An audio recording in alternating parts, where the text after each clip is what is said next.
ya? Man, talk about the universe rocking my world. Holy moly.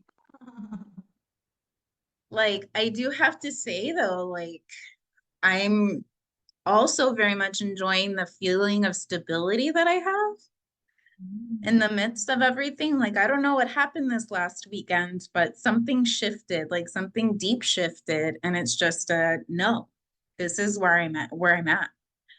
And it's this like I have shared myself openly and honestly with everybody. Like, this is who I am. Yeah. This is how I show up. And then I align, like, my actions are aligned. Like, I am describing who I am, how I show up, what I need, like, how I operate. Yeah. And it's like, I don't know. It's just like reminding people, like, no, this is who I am. This is what I said at the beginning of everything, Yeah. you know? And like holding myself tenderly because like when I share myself and people don't receive me, or when I share myself and it's not trusted Mm. and it's instead, yeah, but, Yeah. and so that's, I don't know, kind of where I'm at, just really honoring who I am and how far I've come and what I've built. Mm. How are Wow. you? What a beautiful intro. Wow. Oh my goodness. Well, Oh, I am celebrating you. I am fully witnessing you in this new iteration of who you be. yeah, This is so perfect. On Jinky 37, this is the shadow of weakness. yeah. This is the gift of equality, and this is the Siddhi or the divine expression of tenderness. And programming partner, I think, is important to bring up this week. I mean, it's always important because they're working in unison with one another, but this is the shadow of exhaustion. And this is also when we just get sick of shit, when we get tired of shit, right? And it's the gift of resolve. It's the divine expression of divine will. It's boundaries. And today we have a very special astrological placement that's all about boundaries. Today is the day that we literally make an oath to ourselves. There's one day a year with this Saturn Cazimi happening where we're actually like, look, this is what the dream is, says Pisces. This is what the moon right now has been in Libra. And so this is what's fair. Like, so the key words this week are really about tenderness and equality. And Mhm. so really directly reflected with Pisces sun, all about tenderness, Libra moon, all about equality.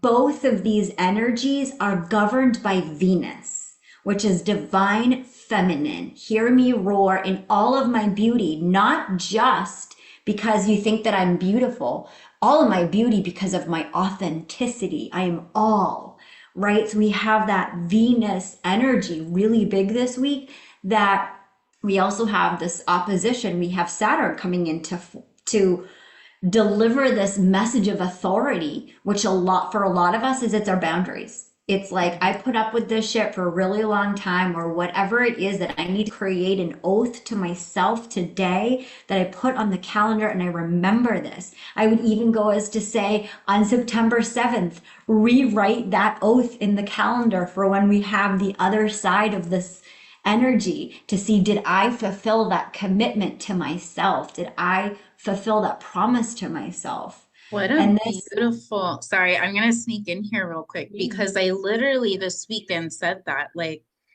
there is a space that I was being invited to join into, and it was that just, I know the space very well. I lived there for 37 years. And that to me, the way I experience it and describe it in words is that of trauma response, trauma bond, just the trauma space.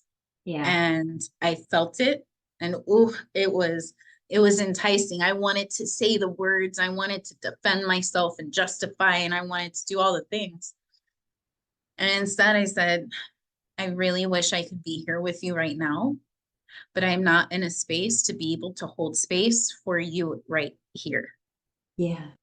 And then the invitation came again. And it became I was like, I made a commitment to myself 2 years ago that I would not go back to this space ever again. And Mm-hmm. that is a solid commitment. That hasn't changed. I will not go back to that space ever again. Mm-hmm. And so the moment that I feel that space coming up in conversation, and it happened a few times, I said, no, the conversation's over. Mm-hmm. Try it again. No, the conversation is over.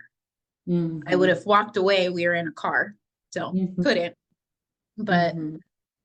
I was extremely proud of myself for Yeah. acknowledging it, witnessing it. I felt the desires to go into it, but was just like, I made a commitment to myself. I would never go back there again. And I didn't. Mm. And so just so proud of me. And when you said commitment and to check back, I was just like, fuck yeah. Yeah, Yes. go ahead. Powerful. So powerful. This is the commitment to following through with how we feel. This justice, this equality is, do my insides match my outsides, or am I trying to contort something? You know, a lot of us that came from a lot of family dysfunction, we knew how to shapeshift into anything that the environment needed us to be. So we might be really hyper vigilant in situations now, but that is the divine instrument. That is us, to allow us to come on with that detector to see what is dysregulated in my body and why. Can I get curious? Can I get introspective around that? A lot of times, especially in my world, CPTSD world, I have to pull myself back into here and now. Because if I'm not in the here and now, I could get lost in an old memory. And I could even somatically feel like it's happening right now. And I have to really get anchored in. And this is even something that I do in partnership, is I've explained this in my partnership, that if you see me just kind of like you're losing me, please, Yeah. please, like the gift of my partnership, please help me be in the here and now. If I get so caught up in a shadow, in a victim story where I'm in a fight or flight and I'm panicking, if I'm literally in a panic attack, please help ground me and remind me that I'm here and that I'm safe. And that's the commitment in my partnership, on how I trust myself by resourcing myself in my communities. I've also had to assert myself many times to say, I'm not going to be in relation with anyone that can't honor boundaries or have Yes. sensitivity to others' needs. And that's such a big imprint that I came in here to remember, is how to have boundaries. And this is my astrology this week. You know, it's how to have boundaries and actually be really discerning. This is the genetic expression of family alchemy. So this is the archetype of the mother. So this week we are deeply looking at the relationship that we started out with by our primal caregiver. And we're actually getting introspective to say, what if I could look at that person as human? And by looking at that person as human, I could see them as flawed. And what if I could now give them grace that they were human and flawed, and I don't have to have such a tight wound around that story? That it wasn't such a personal attack, it was simply what I was dealt with and what we were, you know, whatever. And so when we can untie that, when it's not so personal, and we can start to peel back some of the layers at that, we get to have free will. We get to have free will to say, am I at a place that I can still be in relationship with whatever this is? Or am I at a place that the curriculum right now is saying no? And, you know, this is Pisces season, and theme of Pisces is learning how to be confident in your no, learning how to trust yourself and everything that's coming up. The vulnerability is where the light gets in. That's the wound. That's the shadow. And when we can accept the divine will, we can actually accept the gift in that tenderness while reframing that tenderness. It was never a weakness. That hypervigilance makes me super aware, makes me divinely present, allows me to listen deeply and communicate with the environment. So when I can reframe that story that I learned about that from an unhealthy way and I can release that and say, now this is my gift. Now this is how I'm going to learn how to deeply listen in conversations or learn how to hold space and make an active curriculum around how to hold space for myself, how to be in right relationship all the time. Asking myself, is this relationship equal? Am I taking more than I'm giving? And before I go judging myself for the taking, what am I trying to extract? What do I need help asking for? What Right. am I still learning? And a lot of times too, we learn, a lot of, when we look at like our sacral chakra is really connected to our throat chakra. And when we're looking at the original programming around of our chakra system, some of these things happened when we were 18 months old in our early stages of development. And if we weren't receiving nurture from our primal caregiver, by 36 months, we gave up. We learned how to take care of ourselves and we stopped asking. And our brain, after that amount of repetition of asking for nurture and not receiving it, said, it actually breaks my heart too much to keep asking. Yes. So I'm not going to ask anymore. And I'm going to learn how to do it for myself. For me, it was sucking my thumb. It was biting my fingernails. It was having sleep issues. It was so much of me trying to nourish myself because I wasn't being nourished in my environment. So now here, I can go into a really intimate place in my partnership and still be like, wait, what do I do? Why I still have an old habit of sometimes wanting to transactionally relate. Right. I want to show that my worth is here. Let me show Right. them how valuable I am. Yes. Right? Right. Like, Let me show them that I can turn myself into who they want me to be or what yeah. they want. Let me show you. Just tell me what you want and I can make myself do that. And Libra moon can be so desiring of peace that it doesn't even look at Yeah. that as a toxic pattern because it's like, well, Mhm. we both achieved peace from that. Isn't that good? And so you're like, well, what is the outer compromise and what is the inner compromise? And before you know it, you're 45 years old and you've made all these compromises and you're like, who am I? You Right. know?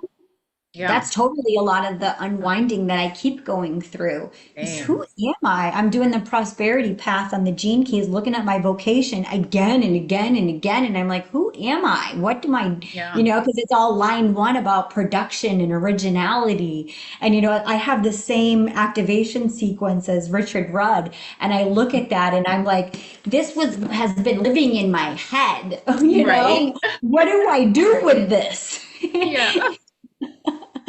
You Oh know, my and God. it's, right, like, and it's just so amazing how so many of us that have such expansive thoughts and ideas were the ones that had received so much contraction for that expression. And so now we really want to express, we really want to do it our way. This is totally out of breaking out of the traditions about what family looks like, what relationships look like, what community looks like, what business and collaboration looks like. All of this goes through the new architecture of community, collaboration over competition, and releasing the old family. That was just the cluster we came in with. Yeah. Now we move on, we release that next thing. But so many of us, myself, I get so caught up in that cluster Yeah. and have to keep looking at myself and say, where am I perpetuating this cycle? Right.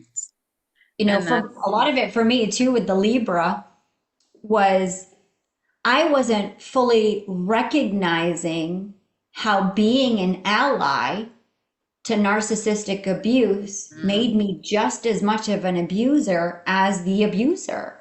And wow. it took a lot of unpacking and understanding to see why my silence is actually so deadly for the people around me. And now I could understand why people were so upset around my silence. So now it's part of my blueprint now to actually share my voice and break the silence. And each time I do, I get direct feedback from the universe on how it breaks family ties. Family members will reach out to me, different people, just to validate how I got to see how that moved forward, how that shift right there, it shifts so many other things that we're not always conscious of. Mhm. That boundary is so important, not just for you, but the 7 generations forward of you and the 7 generations back of you. And when you feel it so much in your body as the contraction, because that's how important it is, because that's how many people had to be silent about that thing. Yeah. That's why it's so tender, right?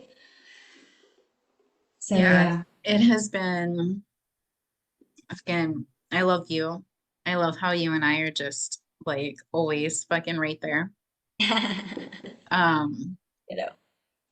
it, I love this journey that both of us are on with our mothers and how they're different yet the same and the same yet different because I Totally. got to spend this weekend with my mom. That's Mm. where I was. Paul and I went down to San Antonio. There's a annual beach cleanup at Padre Island.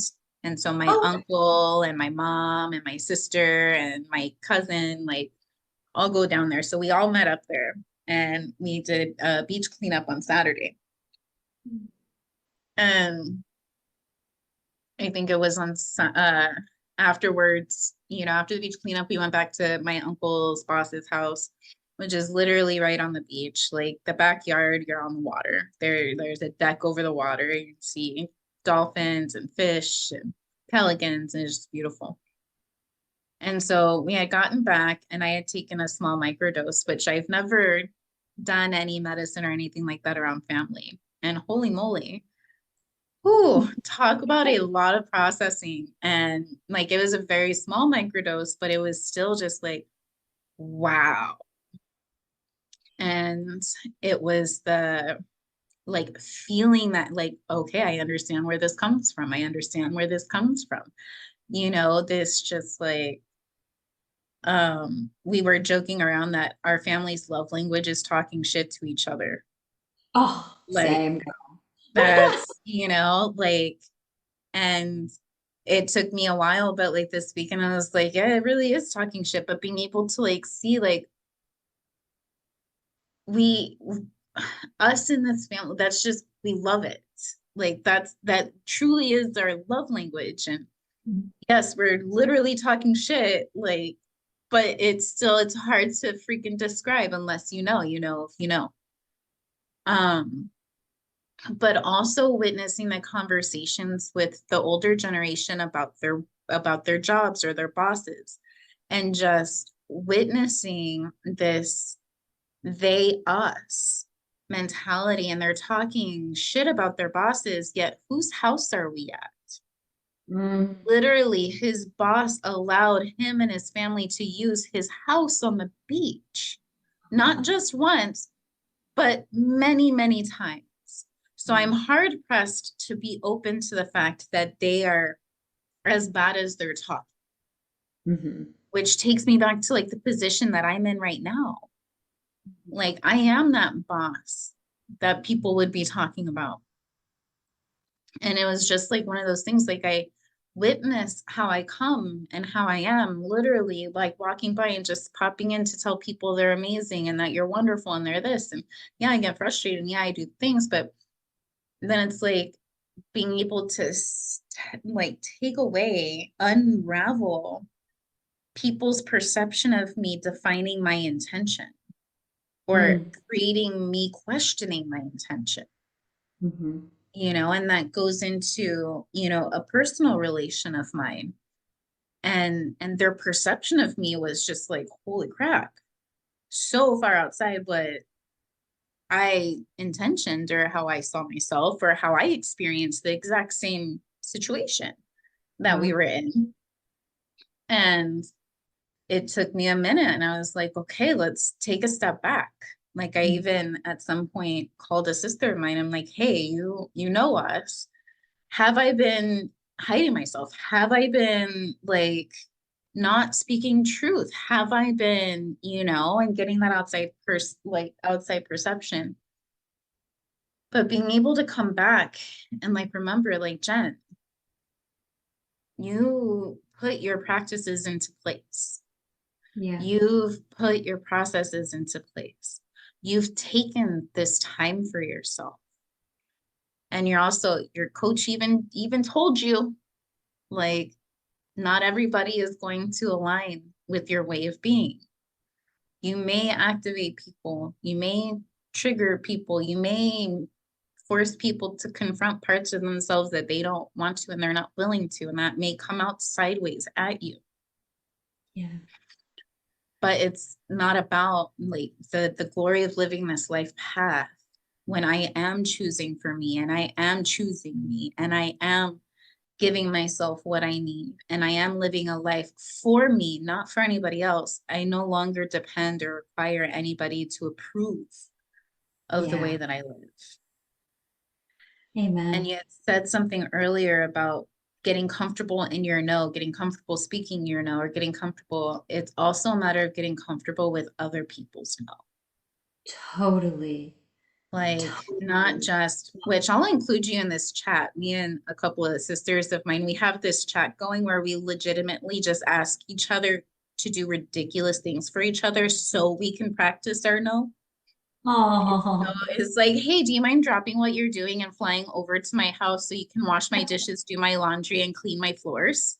And then that gives you the opportunity to be like, I love you, babe. Absolutely fucking not.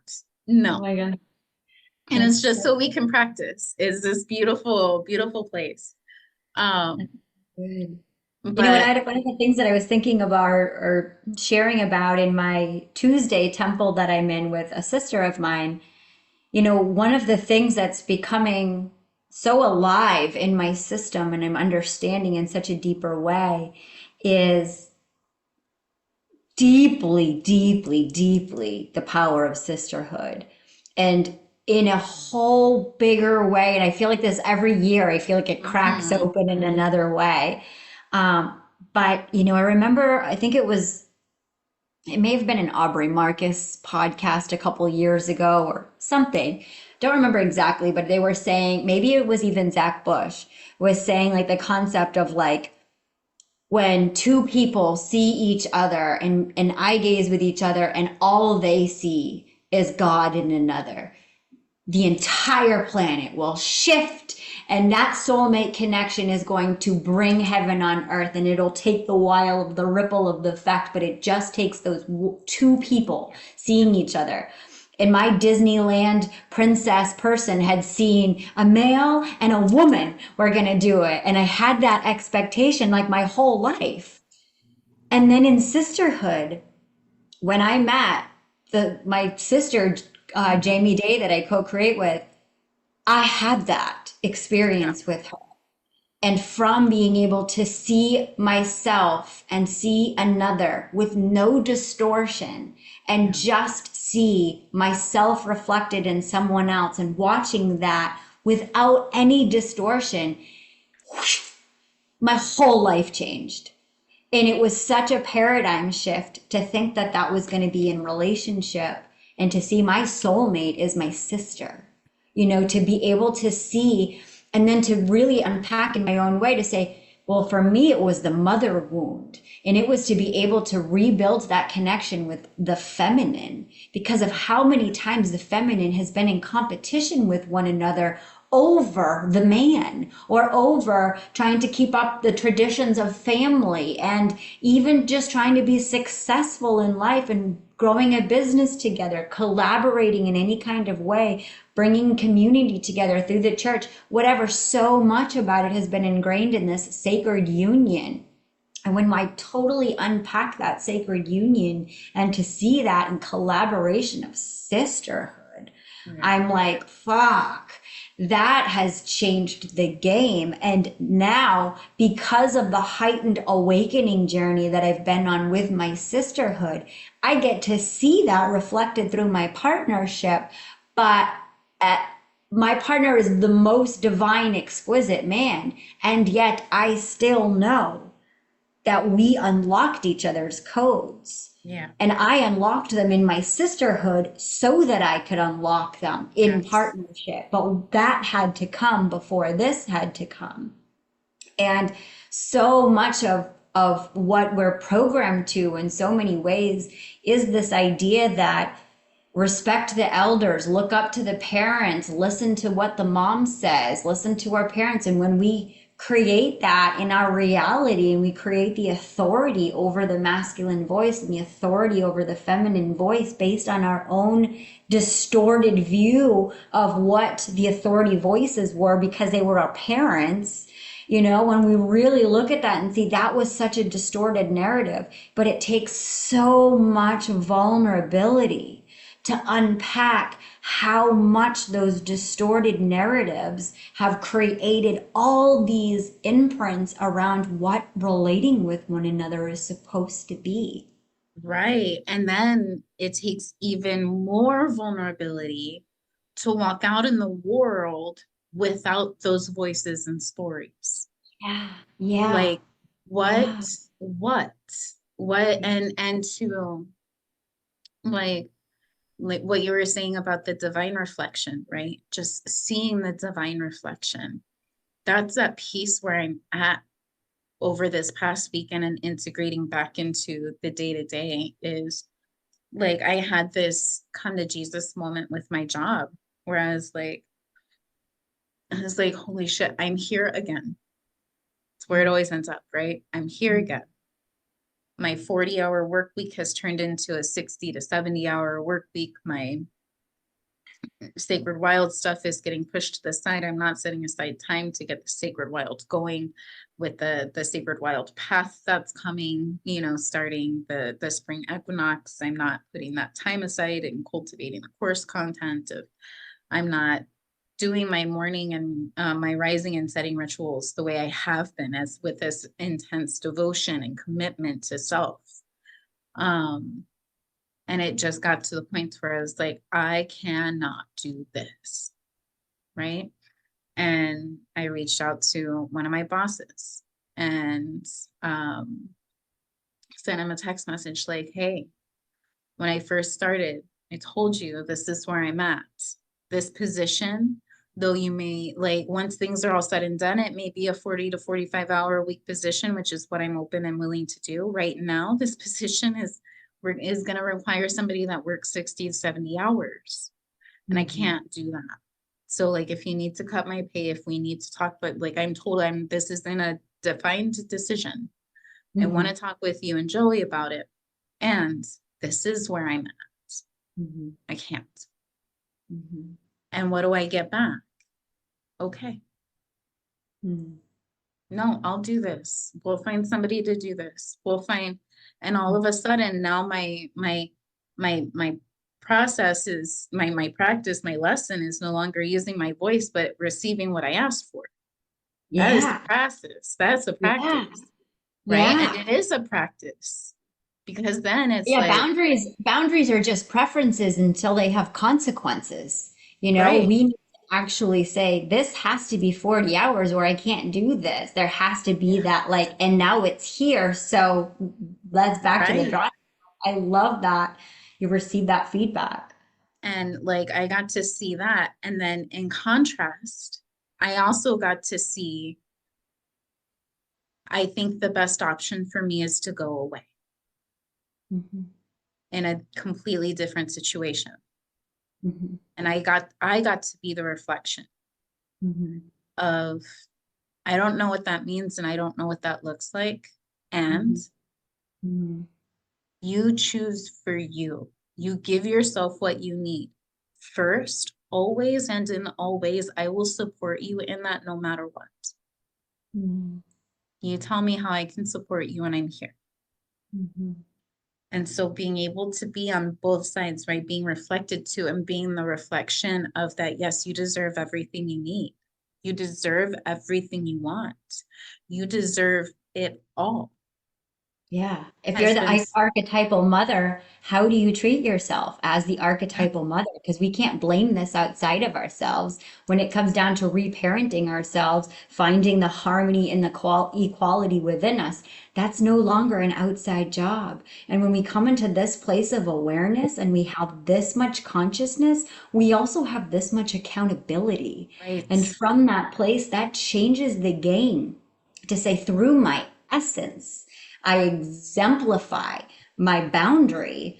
And there's just like a no bullshit place to get to at this point where it's like, this is who I be. I can't contort myself. Once you go through an awakening, you can't put yourself in the same boxes, nor would you ever want to, because the gift was getting out of them. And the hardest part around this awakening journey, no, it's not the hardest part, but one of the tender parts is Yes. you're not, it's no longer about external validation. Yeah. People are not going to like you. There are going to be a lot of people that are angry at you just because they don't like the color of your hair, just because they don't like what you're wearing that day. And we have to accept that people are going to see us based on their own way that Perception they of perceive themselves. reality. Exactly. And so And when it's we can not going to be the people you think it's going to be. It's going to be the people that you don't think it's going to be. Like you never totally, expected. Oh, totally. Yeah, our vulnerability is our superpower. That authenticity piece is the key, but this is the piece where that true authenticity says, I don't give a fuck if you like me or not. I don't need you to like me. I don't need anybody to like me because I do that for myself because that's my sole job, reparenting myself, is I have to like me because I have to live with me. You don't have to live with me. You don't have to deal with all the other aspects of me, but I do. And so because I have to deal with this, I'm not putting up with this. And it's such an act of revolution to actually be that person that's breaking the patterns, that's ending the toxicity, that says we don't come together to commiserate anymore. We don't come together just to talk shit or judge or critique or whatever. Now we get actually come together and inspire one another and motivate each other and celebrate each other yes. because we've taken Exactly. accountability. Exactly as we are. Exactly as we are. Whether Exactly it's as down we in the are. shit, Yeah. whether it's I'm fucking literally covered in shit because I've been on my hands and knees crawling through it for the last month, whether it's I am flying high on cloud nine up in the heavens in the sky because everything is beautiful and divine. Yeah. It doesn't, and everywhere in between. And that's something that just doesn't like it. There's so many things I want to touch base on. I love our conversation. So, um, one of them is I there's this unraveling that's happening right now of letting go of asking people to be a different way than they are, and also letting go of being asked to be a different way than I am. Because it's no longer about trying to contort or manipulate myself or somebody else to be what I want them to be, because then that's no longer them. And that would no Totally. longer be me. Totally. There's something to be said, like, yeah, I know they like it when this happens. And so, of course, like, I'll do this, or I'll do Yeah. this, or I'll, Yeah. like, that's something different than, like, I don't, Sheena, I would very much prefer it if you were to talk in this way as Mhm. opposed to this way. It's how I understand better. So can you please change the words that you're using? Mm. That feels so different to me. Yeah. And in that aspect, in that essence, then is it really you that I want to experience? Because I wouldn't be experiencing you. And then not only that, but now it's like, well, how do I know that it's really you? Can I trust what you're saying, or are you just doing what I want you to do? Mm. Or it like I've been exploring this mind fuck for the last week, and I'm just like, it doesn't even make sense to me anymore, which is Well, beautiful. yeah. Go ahead. Well, I want to say that we're right now in the shift coming into Gene Key 63, which is the shadow of doubt, the gift of inquiry, and the divine expression of truth. So this is my life theme. And my life theme has been like, this just doesn't really check out. But in so many places, I put the doubt on myself because I Yeah. expected my parents must know this has got to Right. be Oh my right. And then God. I would Right. turn everything on me, and then I would be completely confused because I put all the doubt on me. And so when it actually was like, well, wait a second.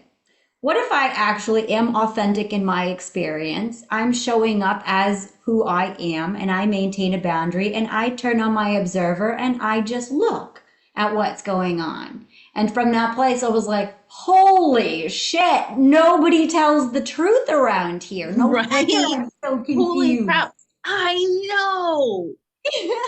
Right. So when you have that awareness, when it's like in your system, you're like, I can smell a hidden agenda here. Someone's not being transparent, and I can Yeah. sniff it out like a Uh-huh. hound dog because this is what I learned in childhood when something wasn't off, and everybody's like, everything's fine, and you're like, no, No. No, this no, no, no, doesn't. The no. inside doesn't match the outside, and you're Yeah. like. So the other piece that I wanted to touch on, and this has to go back to the whole, triggering people or upsetting people or whatever, Mhm. is this statement that I've been saying, like, I'm not here to make you happy. Yeah. And that can sound super harsh. And there's that's not the same as I don't care about your happiness. I care very much about your happiness. Mhm. I also really want you to be happy. Mhm. Like, I really want that for you. My purpose here on this earth, though, is not to make you happy. Mhm. It's not. My And it purpose would is be a to, disservice to yeah, others to accommodate your curriculum solely to validate other people's experience. And right. when we have been children where it was our job to process, then we have a lot of unpacking around that we do as adults to say, when is it my role to process for others and when is it not? I'm not a healer in this place getting paid for this service, so it's not my Mhm. responsibility to process for somebody else. Right. That is love. Like that is Hmm. love in its free will. Say, I love myself so much that I'm going to resource myself so that I can be in harmonic resonance with you. I choose myself in that I choose this love and I make that commitment and devotion to showing up resource for myself so Yeah. that my cup flows over and I can love you for exactly who you are without needing you to fill up my cup and be exactly who I need you to be. Such a Yeah. different way to receive someone, especially someone that's hyper vigilant to transactional relationships, when you Right. can really trust yourself and you can trust others.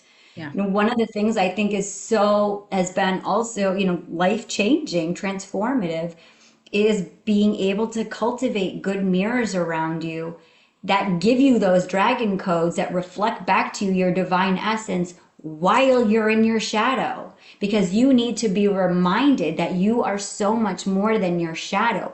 But that shadow still gets to be seen, still gets to be loved, and still gets to take up space. Right? So, like, there are going to be times that if I'm caught in a flashback where I'm caught in a suffering place and I'm in fight or flight, in that moment, I need it to be safe for me to be in a chaotic state for a moment. And like I said, whether it's my partner, like, okay, let's check the facts around that, like let's bring it back into the here and now. And it's like, okay, that was a little ridiculous. Right. But sometimes I need that. I need Yeah. feedback. I need feedback from the universe.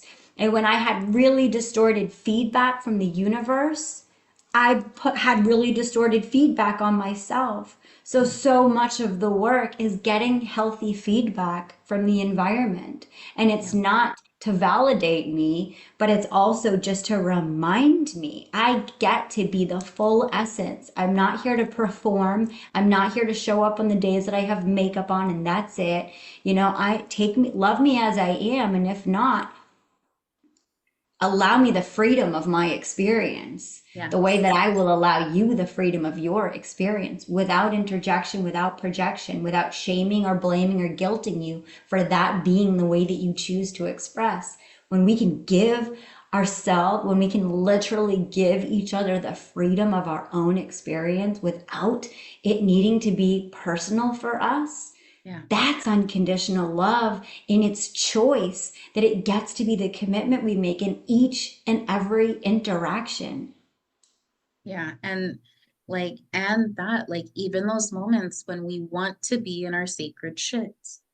Yeah, Like, there are times where I'm like, where the idea, like, just the people saying, like, you got this, you can make it through, it'll be better on the other side, just feels like pushing me farther and farther down.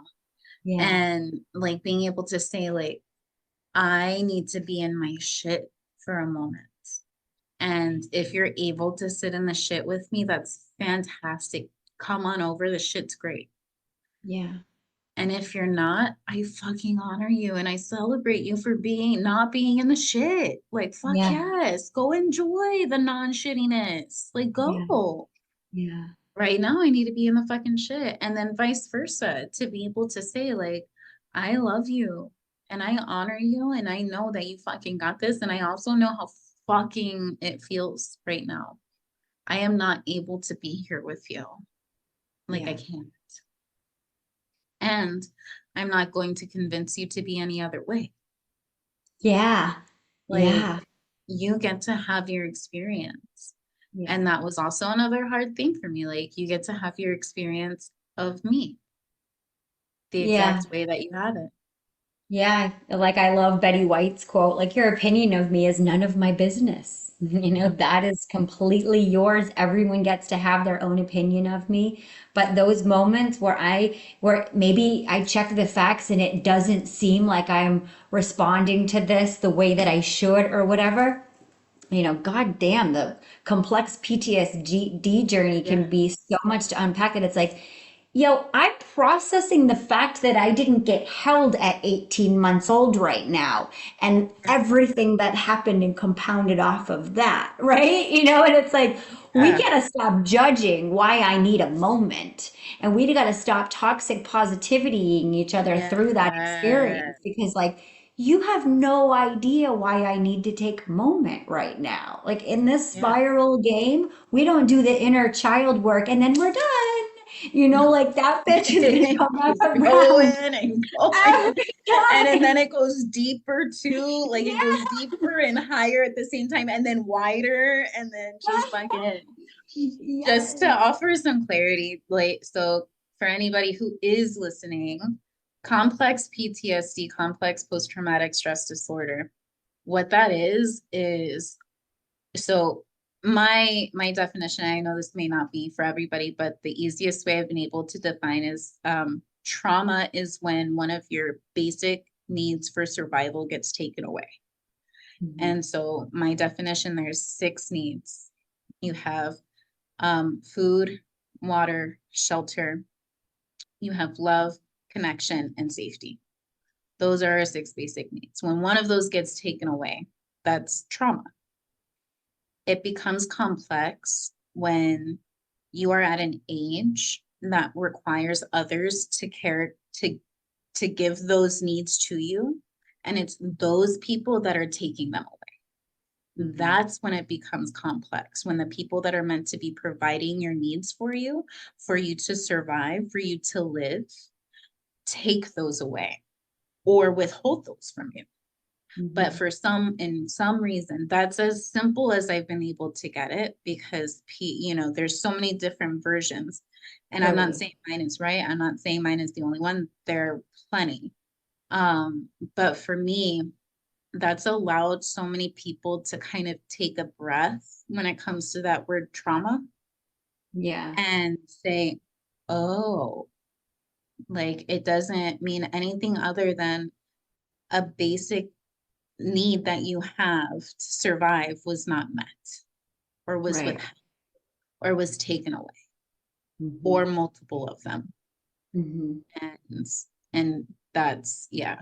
And so Yeah, I like love that. I they, think that's really concise too. Um, yeah, there's a myriad of fallout that happens, especially for a child that can't get out of that situation and grows up to feel a sense of worthlessness, or that just like this is just how life is. You know, right. that was so, so much of the anger that I had to process and will still go back around the spiral to Yeah. process is just the unfairness, the inequality, the injustice Yeah. that I felt as a child, not being the basic needs met. Yeah. And like I said, until I can zoom out and not personalize it so much, until I could actually go into a meditation and see my mom at 5 years old getting Right. sexually abused at 5 years old. And that became the first imprint at a young age of that the world is not safe. And knowing the compound of her not getting her basic emotional needs met to be cared for, the Mhm. result of that complex on top of all these other things, even just yeah, even just coming through the womb of someone that hadn't Yeah. expressed that, just that in itself is going to cause me to have my own feeling of fear that comes out into the world, that the Yeah. world is out to get me. That's a very impaired, narrow-minded logic of the world, but yet it can be it has been reinforced over and over and over again through our society. Like this Mhm. particular gene is all about the idea that the female was the weaker sex and the way that society had adopted that. And this became for survival of the fittest for our species. So at some point, the male psyche was considered to be stronger. So they had more responsibility. They were in charge. So now the women are becoming dependent, and that dichotomy around feeling inferior to the men, also needing this competition, that now we create this competition around the women because it's fighting for survival, it's fighting to reproduce, it's fighting to mate, it's fighting for connection.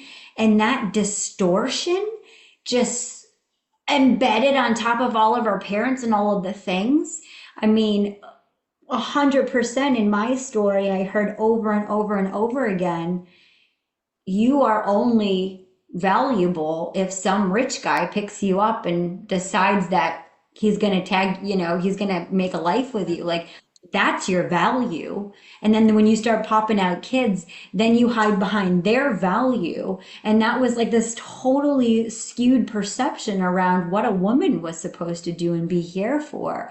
Yeah. That, when I, was like facing the motherhood thing, because of course this is the mother archetype, and like looking and being like, do I want to be in the same pattern of having kids and going through the motion and dealing with the complexity of family dynamics? And it was like, for me, it was like, no. For me, the path ends here.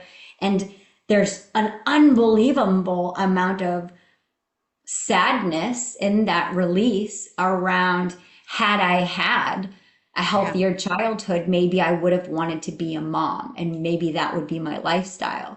And instead of holding on to that so tightly, to actually be able to release that and say, well, family now looks completely different. And what a blessing that my experience led me to experience what an awakened life could be. And now I can look back at my curriculum and thank all the lucky stars for it and say, even when I'm in my shadow, even when I'm in my chaos, and even when I'm having to untangle from patterns of trauma, I've still come back out of it and I'm like, oh yeah, I was just caught in a bad few minutes. I remember now, I'm back now, and I do it all over Yeah.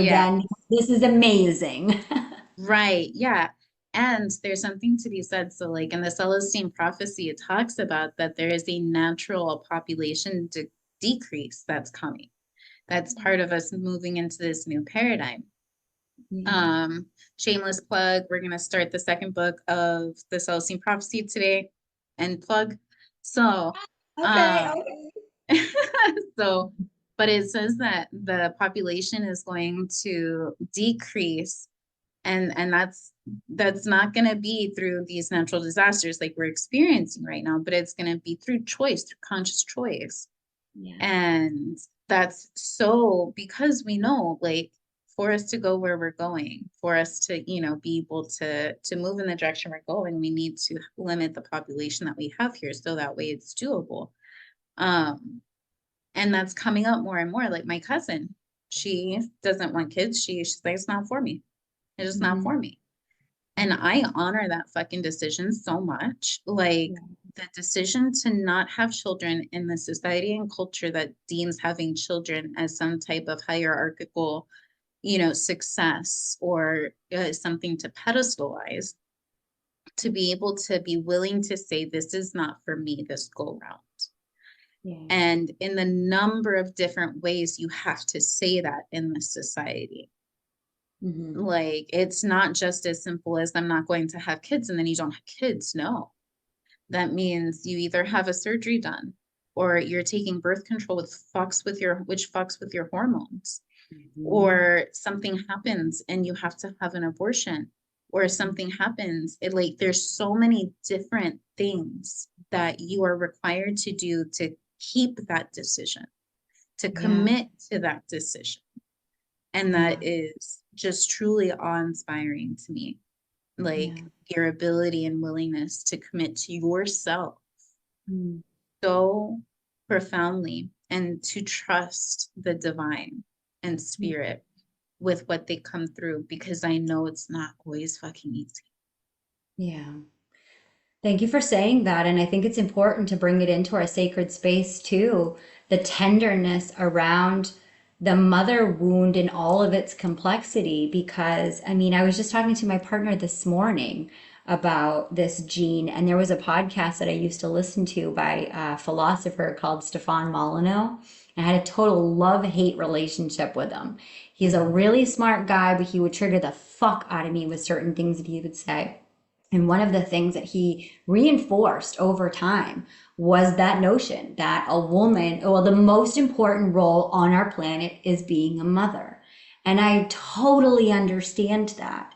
But to take it into the next layer and enforce and say in so many conversations that because of how important that role is, that's the service that women offer the world. And I'm listening to this over and over and over again.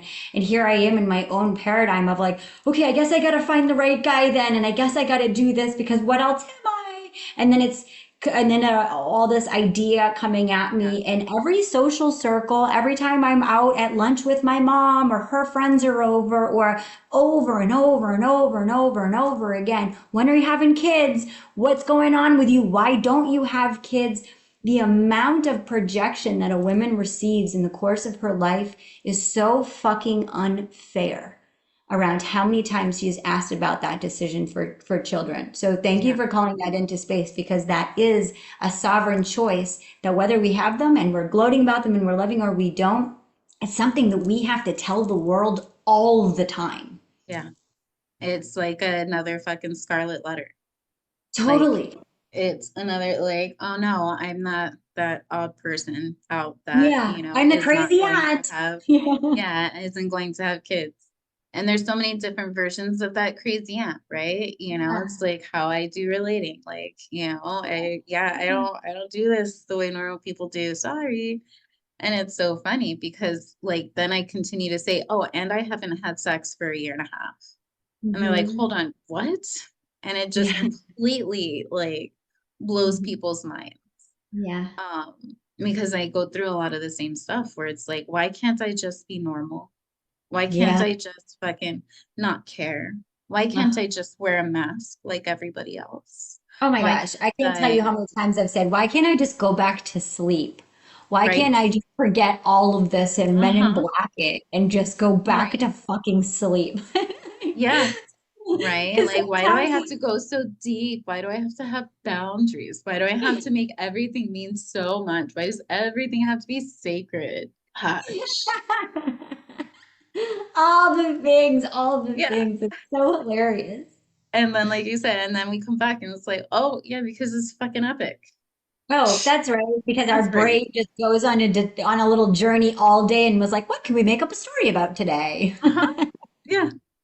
Yeah. And we're And just based on what constantly we've coming back. eaten and based on who's around us and based on how long we've been at work, we're going to have a different answer to Yeah. that. And it's so true. And it's so true. And none of it's true. That's the other piece. It's Yeah. like, I like to think that like what I have to eat or what I don't eat, or if I'm vaping or if I'm not vaping, or if I'm fasting or not fasting, or if I've done my yoga or if I've done my meditation or if I've done this affects the stories that I play. Then at the same time, there are days where I eat shit, I vape like a fucking chimney, and I did not do yoga or meditation. And I have the most epic stories. Like life is Mhm. easy and beautiful. And then there's other days where it's like, okay, I'm not vaping anymore. And I had my grapes and I had my cashews and I'm drinking my water and I did my yoga meditation this morning and it's hard. Yeah.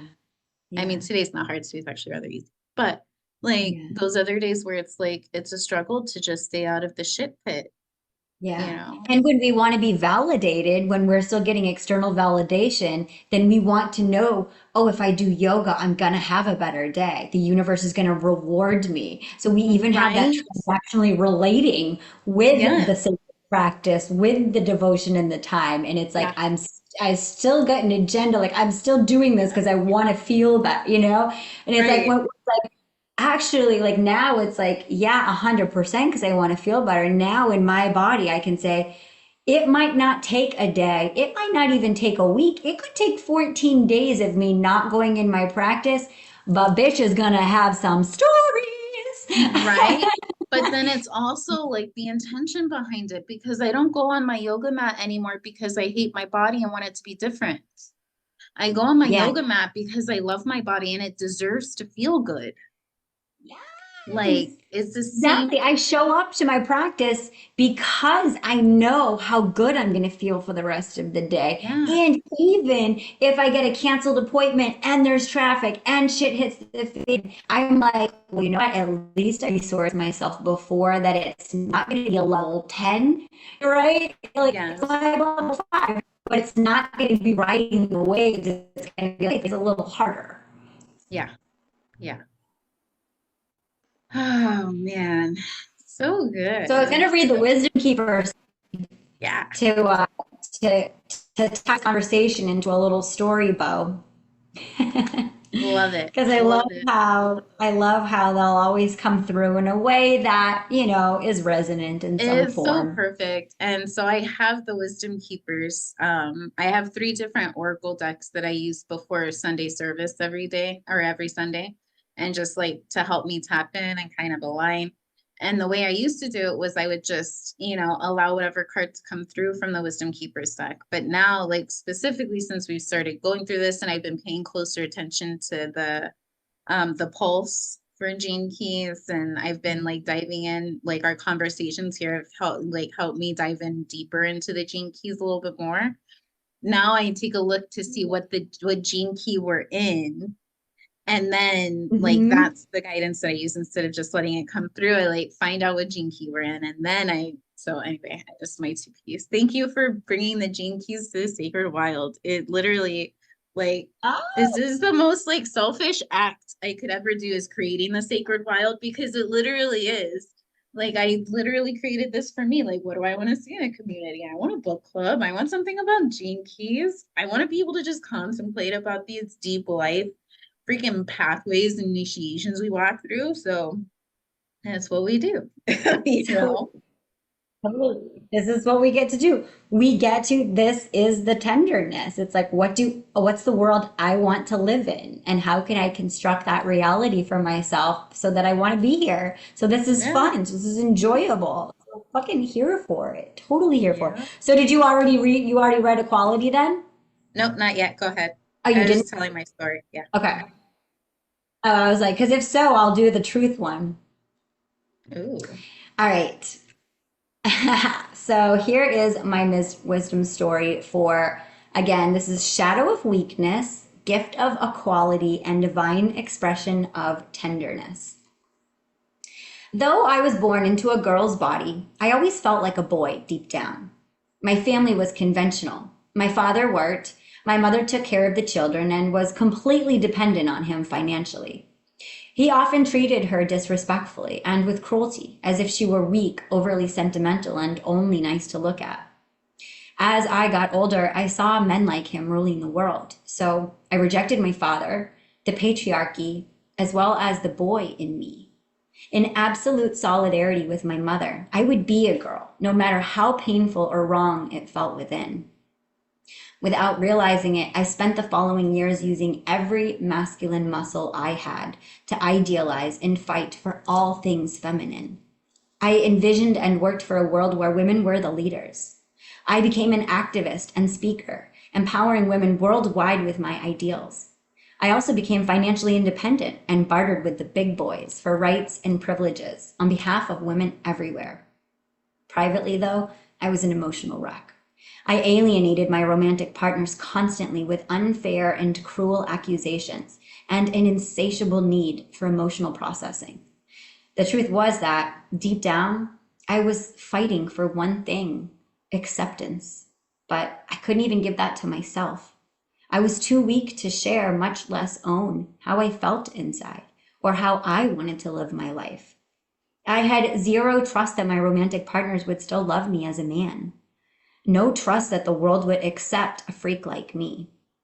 I was convinced that if my feminist community discovered how I really felt inside, they'd no longer see me as a leader, but as an outsider and maybe even an enemy. When the pain of being myself was too great, I decided to drive to a transgender support group in a town where I'd never be recognized. I sat in the back of that room and just listened. My own story was told over and over again by different people.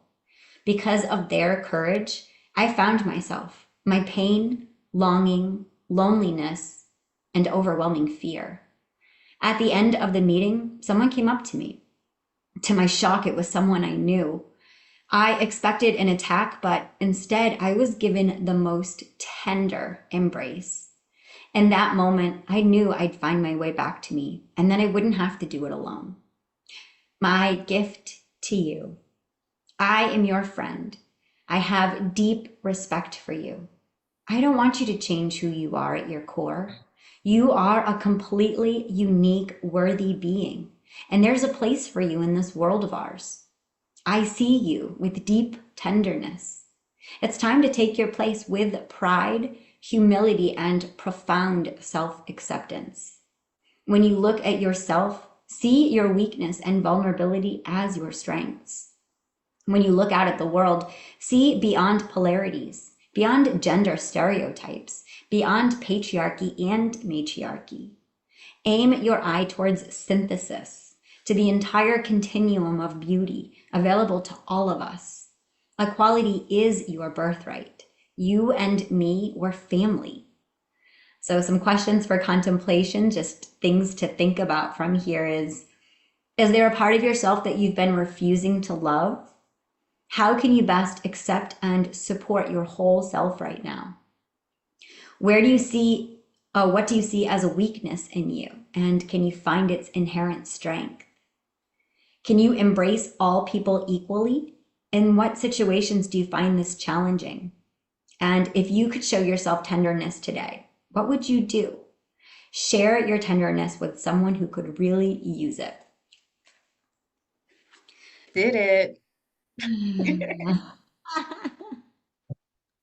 uh, Tenderness. It's a tender week. right. It really is. It is. And there's so many different variations of tender, right? Like Yeah. tender being gentle because it's tender. It hurts or it's fresh. Like I'm just now showing this to the world. So it's not Yeah. used to, it's not calloused, it's not, you know, strong or resilient yet. It's still fresh and brand new, being seen in the light, you know. Like a little baby lamb. Yeah. It's just getting out into the world. It's so fresh. It's learning how to walk. It's in this new iteration. It's Yeah. never seen this place before. All these people are new. Like every single moment, we get to look at life with a completely fresh set of eyes. And if we can give ourselves that same love and compassion, see ourselves with fresh eyes, that we're just starting this. We are brand new at this. And even when we think we have a couple of months or a couple of years under our belt, no, we don't. Because that No. bitch will come back around and it Yeah. will humble you so fast to Mhm. remind you that that thing that you thought that you figured out, let's go ahead and take another layer off of it and look again. And that's the We're just beauty. gonna pull this thread right here and just see how this unravels, you know. Yeah. And And even that's like when my partner and I were talking this morning about just the expectations of women in society and how much it's just been ingrained for us that you get married and you have the babies and you're just like coming yeah. outside of that, we are right now getting to create the imprint of the enchantress. So much of what we hear about, even just the lunar cycles, is the maiden, the mother, and the crone. The enchantress is the most juicy aspect of us. And this is when our sex is for our pleasure, it's for our power, it's not for procreation. It's got a whole other texture to it. This creativity, this eighth chakra, this is our womb. This is the infinite possibilities that lies within us, that at any given moment we can birth new ideas, new ways of being, new communities, new ways that we parent our kids, new ways that we teach the students. All of these things are birthed through the mystery of the womb, through Yes. that place of unknown. So may we all give ourselves that freedom of being completely new every single day at this, using the tools that we have in our toolbox, but remaining the fool, remaining humble and open and curious to see what lights me up. If I Yeah. don't have to have my sex for babies, what does it feel like to have sex for myself? Yeah. Right? Like, what does it feel like to give myself pleasure so that when I'm ready to relate with others, I can tell them what gives me pleasure, right? I Right. don't need to extract from you to give me pleasure. I will resource myself. I will know that there is bliss in a bowl of raspberries, that I can have an orgasmic experience that's completely outside of the validation of someone else relating to me having that experience. Yeah. That's a whole new imprint. That's a whole new empowered way of this Venus energy. This is Yeah. Venus in all of her complexity. She is the divine creatrix. She Mhm. expresses what is authentically coming through her. She doesn't have to make it pretty. She doesn't have to make it look like anybody else. She doesn't have to follow anybody else's rules. She gets to do it her own way. And that mess is the message that gets to ripple out to every other person that feels the juiciness of someone being in their power by loving themselves so radically that they don't give a fuck what anybody else thinks of them. That's a powerful place to be, babe. It is a powerful fucking place to be. And I will tell you, and this is something I have heard from multiple people, that the reality is very different than the idea. And that like I get this feedback and I've got it from a few people of like the freedom you have and the power that you embody and just the freedom, the essence is so attractive. It's so enticing. It's alluring. And Mm-hmm. I'm like, absolutely. Like, of course it is. It's my life force energy. It's my Shakti. It's my, That's my like, I'm swag. embracing, embodying, experiencing, and expressing it. Like, this is me. This is my turn on that I have for myself being expressed out into the world. Like, of course, you know, what I've also Imagine if found out, everything that we created came from that place. seriously. Because it And can. and it should, and it will, and it And is. honestly, and this is the other tricky part, like, and it does. It's And it, our recognition of that that's not there. It's our awareness of it. But like continuing like the reality, like, yeah, the idea of me is fantastic. It's fun, it's exhilarating, it's alluring, it's beautiful. And the reality of it, it's deep. yeah, Like, this is not just, I'm going to do whatever the fuck I want. Like, this is not walking blind. Like, I'm aware of fucking everything, every not enough that comes up that I walk through and I unweave, every not good enough, every piece of unlovability that is hidden away.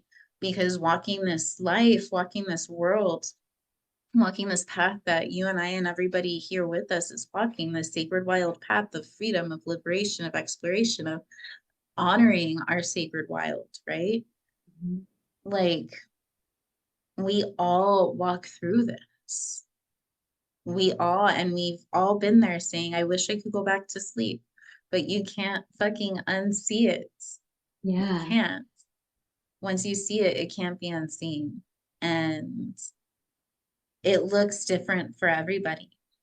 Like, yeah. And that's actually loving. what's so beautiful about it too, is like this new community that we bring in with our chosen family. Every one of these heart-centered beings that we get to co-create with, it just sets off a whole new orbit for us because we get to choose. We get to break out of the patterns and we get to forge the new paths ahead.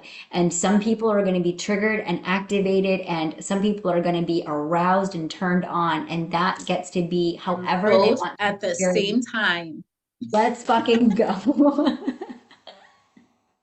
Yes, and You trigger and activated and turned on at the same time. Beautiful yes. place to end. Yeah. Yeah. Happy 333 on that note. Oh, I love you so much. I love you too. Thanks for I'll this give you a time. call later on today so we can Sounds explore. good. Sounds good. Love Namaste, you. baby.